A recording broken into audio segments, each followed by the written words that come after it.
Hello guys, আজ তোমাদের সাথে আমি শেয়ার করব কাতলা মাছের ঝাল রেসিপি। তার আগে আমার দুপুরের মেনুতে কী কী ছিল সেটা তোমাদের সাথে শেয়ার করা যাক। এখানে ছিল মাছের তেলের ঝাল আর কাতলা মাছের ঝোল। তো চলো বকবক না করে পুরো রেসিপিটা তোমাদের সাথে শেয়ার করি। ফার্স্টেই মাছগুলো নুন হলুদ মাখিয়ে একদম কড়া কড়া করে ভেজে নিতে হবে।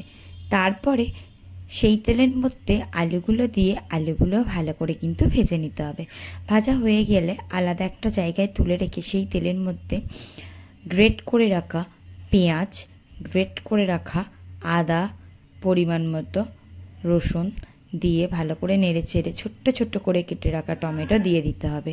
টমেটোটা তাড়াতাড়ি সিদ্ধ হওয়ার জন্যে এখানে অল্প পরিমাণ নুনও আমি কিন্তু ব্যবহার করেছি।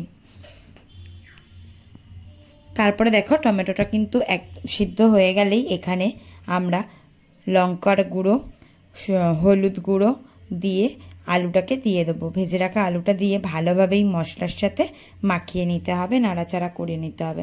তারপরে পরিমাণ মতো জিরের গুঁড়ো অ্যাড করে আরও একটু ভালো করে মশলাটার সাথে আলুটা কষিয়ে নিয়ে অল্প পরিমাণ জল দিয়ে দিতে হবে। অল্প পরিমাণ জল দিয়ে আলুটা সেদ্ধ করলে কিন্তু তাড়াতাড়ি সেদ্ধ হয়ে যায়। তারপরে কাঁচা লঙ্কা কুচি ছিঁড়ে রেখে কিছুক্ষণ ঢাকা দিয়ে রেখেছিলাম। ঢাকাটা খুলে দেখছি প্রায় আলুটা সিদ্ধ হয়ে গেছে। তাই জন্য আরেকটু অল্প পরিমাণ চিনি দিয়ে দিয়েছি টেস্টের জন্যে, দিয়ে ভালো করে নেড়ে চেড়ে নিচ্ছিলাম। তারপরে ফের কিছু পরিমাণ জল দিয়ে দিয়েছি। তারপরে জলটা ফুটে উঠলে আমরা জিরের গুঁড়ো দিয়ে দিয়েছি। তারপরে এখানে ভেজে রাখা মাছগুলো দিয়ে দিয়েছি। যেহেতু কাতলা মাছ একটু বেশিই ফোটে, তার জন্য কিন্তু একটু বেশি পরিমাণ ফোটাতে হবে। তারপরে কিছুক্ষণ ফোটালে মাছগুলো একদম যখন নরম হয়ে যাবে, তারপরে ওপর দিয়ে ধনেপাতা কুচি ছড়িয়ে গরম মশলার গুঁড়ো ছড়িয়ে দিতে হবে। দিয়ে ভালো করে নেড়ে ছেড়ে নিলেই কিন্তু কাতলা মাছের ঝাল আমাদের একদম রেডি হয়ে যাবে।